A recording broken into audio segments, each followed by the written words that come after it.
Namun ternyata gangguan kejiwaan dari Harapan Munte ini berlangsung selama bertahun-tahun.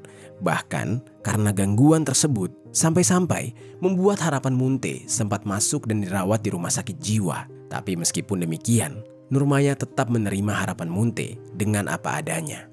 Halo Sobat Pena, apa kabar hari ini? Assalamualaikum warahmatullahi wabarakatuh. Hari ini kita akan kembali membahas kejadian-kejadian mengerikan, kisah nyata yang terjadi di muka bumi ini. Kisah kali ini datang dari Sumatera Utara, terjadi pada tahun 2022. Mengisahkan tentang seorang suami yang dengan biadab dan kejinya melakukan aksi eksekusi kejam kepada istrinya sendiri. Sebelum dia melakukan aksi tersebut, terlebih dahulu dia sempat mengurung sang istri. Sampai pada akhirnya, di puncak amarah si laki-laki tersebut, dia pun menghabisi nyawa sang istri dengan sangat-sangat keji. Bagaimana kisah selengkapnya tentang kasus yang satu ini? Langsung saja kita bahas di Kata Pena.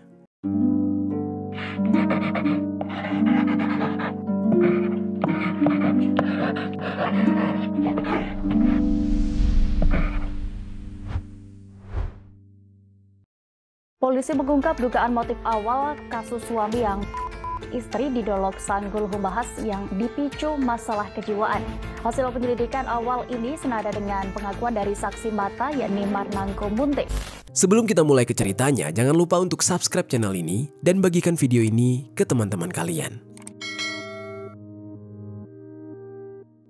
Cerita ini dibuat berdasarkan berita yang sudah beredar dan diterbitkan oleh beberapa media publik yang aku sajikan dan aku rangkum dalam bentuk alur cerita. Kita mulai ceritanya. Jadi sobat, di sebuah daerah, tepatnya di Dolok Sanggul, Kabupaten Humbang, Hasundutan, Sumatera Utara, ada seorang laki-laki yang bernama Harapan Munte. Harapan Munte ini sudah berusia 43 tahun. Dia sudah menikah dengan seorang wanita yang bernama Nurmaya Situmorang. Usianya sudah 44 tahun. Mereka berdua menikah pada tahun 2011 dan selama kurang lebih 11 tahun lamanya mereka mengarungi kehidupan pernikahan. Pasangan suami istri ini tidak dikaruniai keturunan. Di saat itu mereka berdua sangat sedih. Bagaimanapun juga kehidupan rumah tangga mereka sangat terasa sepi tanpa kehadiran anak di rumah mereka. Mereka sudah mencoba berusaha untuk ikhtiar menunggu kehadiran sang buah hati. Namun, takdir berkata lain. Mereka juga tetap tidak kunjung memiliki anak. Namun pada akhirnya, mereka yang di saat itu sudah menyerah. Sepertinya memang tidak mungkin untuk mereka memiliki keturunan. Akhirnya, mereka pun memutuskan untuk mengadopsi seorang anak dari panti asuhan. Dan semenjak itulah, rasa sepi yang selama ini selalu datang di tengah-tengah keluarga mereka perlahan-lahan mulai hilang. Orang-orang sekitar juga melihat keluarga mereka berjalan dengan sangat harmonis. Namun sobat, di balik semua itu, ternyata kenyataannya tidak sesuai dengan apa yang dilihat oleh orang-orang. Yang mana rupanya, sang suami yang bernama Harapan Munte adalah sosok suami yang temperamen, bahkan bisa dikatakan kejiwaannya sedikit terganggu. Mungkin kalian akan bertanya-tanya, penyakit apa yang diidap oleh Harapan Munte dan gangguan seperti apa yang sedang dia alami? Nah, jadi sobat, kabarnya saat Harapan Munte masih berusia 1,5 tahun, Harapan Munte ini pernah terbakar pada bagian kepala dan punggungnya, entah karena kecelakaan atau tindakan kekerasan. Tapi yang jelas, luka tersebut berpengaruh kepada kepercayaan dirinya dan juga kesehatan mentalnya. Dia menjadi sosok pribadi yang tidak percaya diri karena bekas luka di tubuhnya tersebut. Gangguan kesehatan mental yang dialami oleh Harapan Munte sering sekali kambuh. Pemicunya beragam. Sesimpel misalkan karena sang istri yaitu Nurmaya menaikkan nada bicaranya, atau justru Nurmaya terkadang bersikap tidak sesuai dengan keinginan Harapan Munte. Dan setiap kali penyakitnya ini kambuh, Nurmaya dan keluarganya yang lain sering sekali kewalahan menghadapi Harapan Munte. Jika penyakit dari Harapan Munte sedang kambuh, sering sekali sang istri yaitu Nurmaya mengadukan permasalahan tersebut kepada kakak iparnya yang bernama Marnangko Munte. Namun kakak iparnya ini tidak bisa memberikan banyak masukan. Dia tidak bisa terlalu ikut campur dalam permasalahan keluarga adiknya. Di saat itu, Marnangko hanya bisa memberikan pesan agar Nurmaya selalu berhati-hati dan menyembunyikan semua benda tajam yang ada di rumah. Karena penyakit yang diidap oleh Harapan Munte sewaktu-waktu bisa saja mencelakai dia.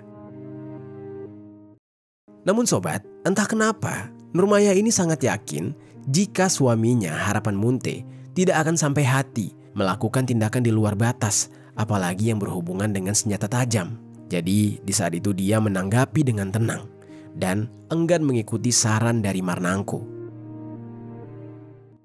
Nurmaya pun melanjutkan kehidupannya bersama sang suami Harapan Munte. Namun ternyata gangguan kejiwaan dari Harapan Munte ini berlangsung selama bertahun-tahun.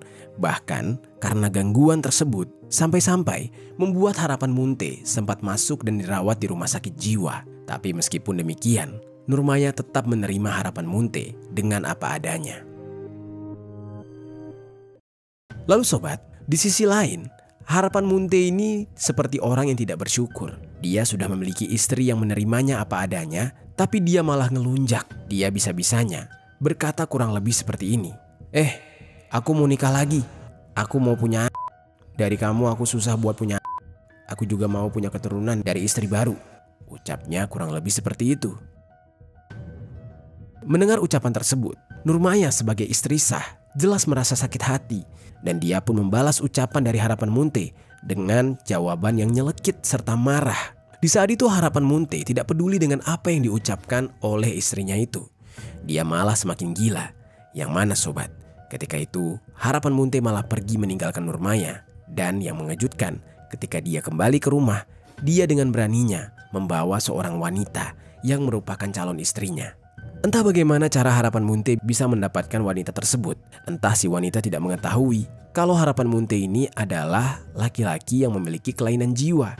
Tapi yang jelas, pada saat Harapan Munte membawa wanita tersebut, Nurmaya sangat-sangat murka. Yang mana kemudian membuat Nurmaya secara spontan berkata kepada wanita tersebut, kamu ngapain mau sama dia? Jangan mau kawin sama dia. Orang gila itu. Ucap Nurmaya kepada calon istri Harapan Munte. Mendengar perkataan tersebut, Harapan Munte langsung membelalakan matanya. Dia sangat kesal. Dia tersinggung. Namun pada saat itu, si calon istri barunya masih berada di sana. Makanya dia tidak mau langsung marah-marah atau mengambil tindakan. Dia menyimpan semua rasa sakit hatinya yang menumpuk menjadi dendam. Hingga pada akhirnya, sesaat setelah calon istri barunya tersebut pergi, yaitu tepat pada malam harinya, Harapan Munte yang masih merasa emosi langsung memikirkan tindakan apa yang harus dia lakukan untuk memberikan pelajaran kepada Nurmaya, sang istri. Harapan Munte di saat itu memikirkan semua strategi yang bisa dia lakukan. Lalu, tepat di hari Jumat, tanggal 11 November tahun 2022, dengan segudang rencana yang sudah ada di kepalanya, Harapan Munte mulai berpikir untuk melaksanakan aksi balas dendamnya tersebut. Sekitar pukul 10.00 waktu Indonesia Barat, Harapan Munte sempat pergi ke dapur untuk mengambil sebuah senjata tajam.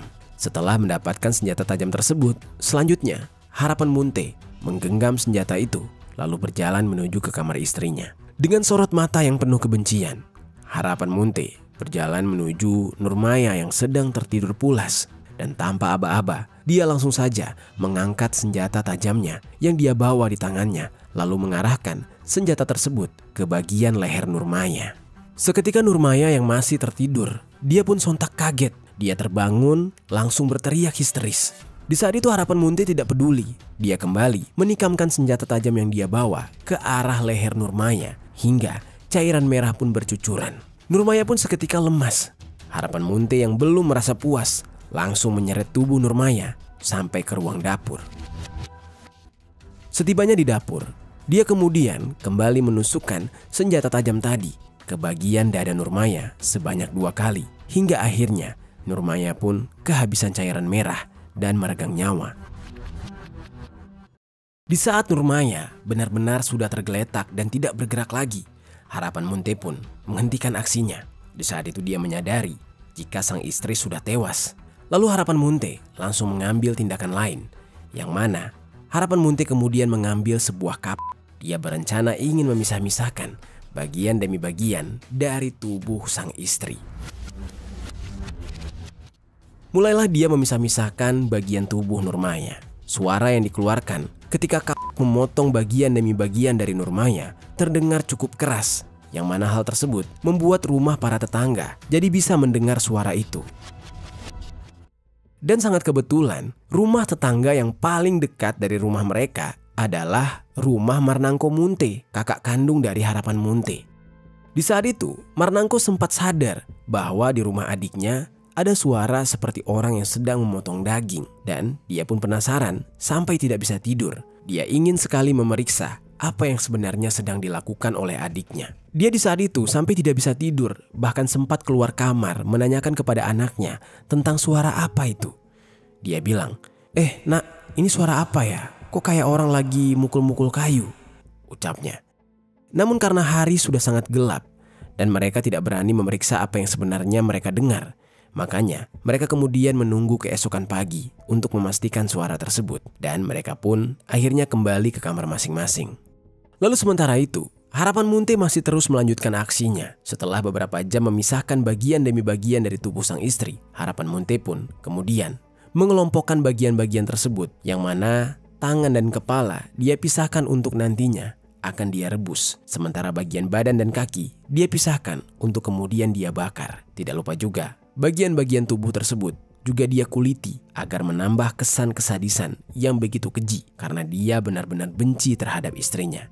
Lalu bagian yang hendak dia bakar kemudian dia masukkan ke dalam sebuah karung. Hingga tidak terasa, waktu sudah memasuki pagi hari. Dari yang tadinya gelap, sekarang sudah terang sekali.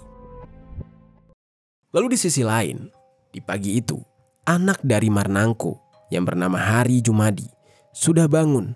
Dia seperti biasa ingin bersiap-siap untuk melakukan aktivitas di hari itu. Lalu, secara tiba-tiba, pandangannya teralihkan pada pamannya yaitu Harapan Munte yang tiba-tiba saja keluar dari rumah memanggul sebuah karung goni yang tampaknya sangat berat.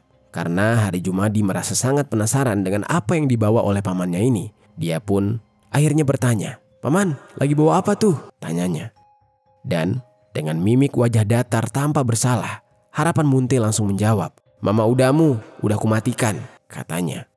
Mendengar jawaban tersebut, Hari pun terperanjat, apalagi melihat karung yang terlihat seperti berisi tubuh manusia tersebut. Dia langsung gemetar dan langsung berlari menemui sang ayah di rumah. Di saat itu, Hari sempat berteriak memanggil-manggil ayahnya, Marnangko. Lalu Marnangko yang terusik dari tidurnya langsung bertanya kepada anaknya yang sedang berteriak-teriak. Lalu ketika dia menemui sang anak, dia melihat anaknya dengan wajah pucat pasi melaporkan apa yang dia lihat ketika dia bertemu dengan sang paman, yaitu Harapan Munte. Dan dia kurang lebih berkata seperti ini, "Pak, aku habis ketemu Paman Harapan. Dia bilang kalau dia udah habisin si Mama Uda. Ayo Pak, bangun Pak. Ayo kita lihat dulu Pak, pastikan dulu Pak. Soalnya yang aku lihat tadi, itu si Paman juga manggul karung. Kayaknya isinya daging deh Pak," ucapnya dengan nada yang panik. Tanpa mengatakan sepatah kata pun, mendengar laporan dari anaknya, Marnangko langsung bergegas bangun dan menuju ke rumah adiknya. Dia langsung masuk ke ruang dapur. Setibanya dia di dapur rumah adiknya tersebut, mata Marnangko terbelalak, mulutnya tercekat, tubuhnya seolah kaku. Dia melihat pemandangan yang membuat bulu kuduknya merinding. Dia memandangi tubuh adik iparnya, Nurmaya, yang sudah terpisah-pisah dari kepala, tangan, dan kaki. Marnangko di saat itu langsung berlari mencari keberadaan si adik, yaitu Harapan Munte. Dan rupanya Harapan Munte tengah berada di halaman belakang rumahnya, yang mana di saat itu dia sedang membakar sesuatu. Marnangko yang melihat Harapan Munte langsung saja mencoba mendekati Harapan, dan di saat itu betapa kagetnya dia. Ternyata adiknya tersebut sedang membakar potongan kaki dan bagian tubuh istrinya sendiri. Dan di saat itu Marnangko yang ketakutan lantas berteriak sambil berkata, "Woi, apa yang kamu lakukan? Woi, berhenti! Ya Tuhan!" ucapnya. Teriakan tersebut tidak digubris sama sekali oleh Harapan Munte. Dia dengan santainya masih melanjutkan aksi kejamnya tersebut. Lalu dengan penuh rasa takut, Marnangko langsung melaporkan kejadian ini ke pihak kepolisian, yaitu tepatnya Polres Humbang Hasundutan. Dan ketika itu masih pukul 9.00 pagi. Laporan tersebut langsung diterima dan ditindaklanjuti oleh pihak kepolisian. Tidak lama setelah menerima laporan, pihak kepolisian langsung menuju ke TKP. Kedatangan polisi dan kabar mengerikan ini membuat warga Lumban Sonang jadi geger. Warga di saat itu berduyun-duyun mendatangi lokasi kejadian. Dan di saat rumah diperiksa oleh pihak kepolisian, polisi menemukan tubuh Nurmaya yang dalam kondisi mengenaskan. Tubuh perempuan tersebut sudah terpisah dengan kepala, tangan, dan kakinya. Lalu potongan tubuh itu langsung dievakuasi ke Rumah Sakit Umum Dolok Sanggul dan kemudian dikirim ke Rumah Sakit Bayangkara Medan untuk dilakukan otopsi.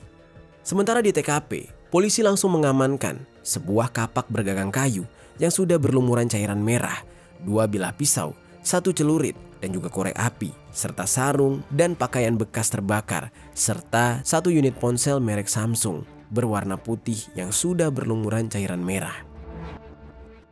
Di saat itu, harapan Munti tidak bisa ditemukan oleh polisi.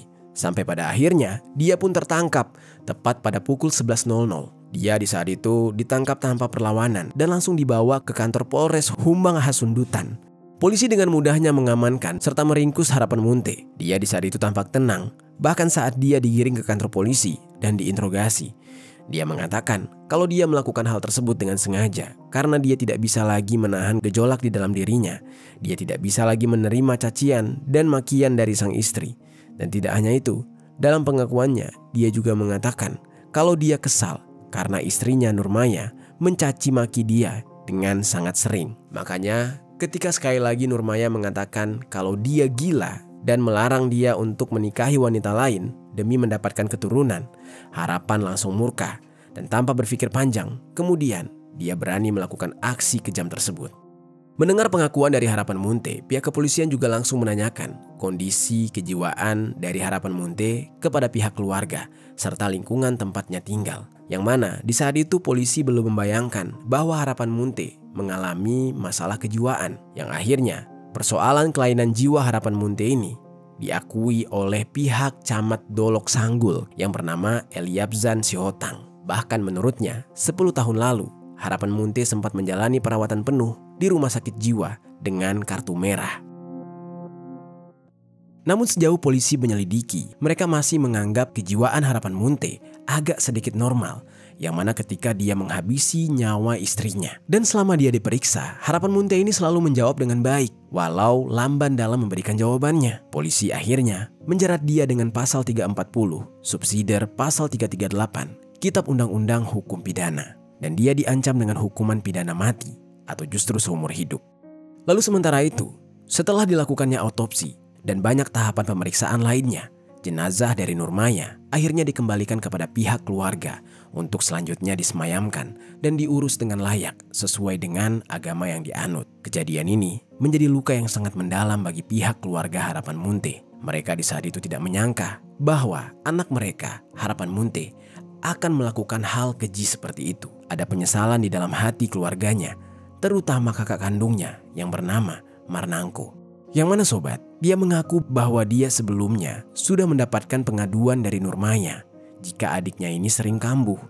Namun pada awalnya dia tidak percaya dan dia hanya bertindak secukupnya dengan meminta Nurmaya untuk menyembunyikan senjata tajam yang ada di rumah tersebut. Tapi pada akhirnya kejadian naas ini tetap tidak bisa terhindarkan. Dan itulah garis takdir yang harus diterima oleh Nurmaya, berakhir di tangan suaminya sendiri dengan sangat keji. Itu dia sobat, kisah dari harapan Munte, seorang suami yang memiliki gangguan jiwa lalu mengakhiri nyawa sang istri dengan sangat keji. Apa pelajaran yang bisa kita ambil dari kisah ini?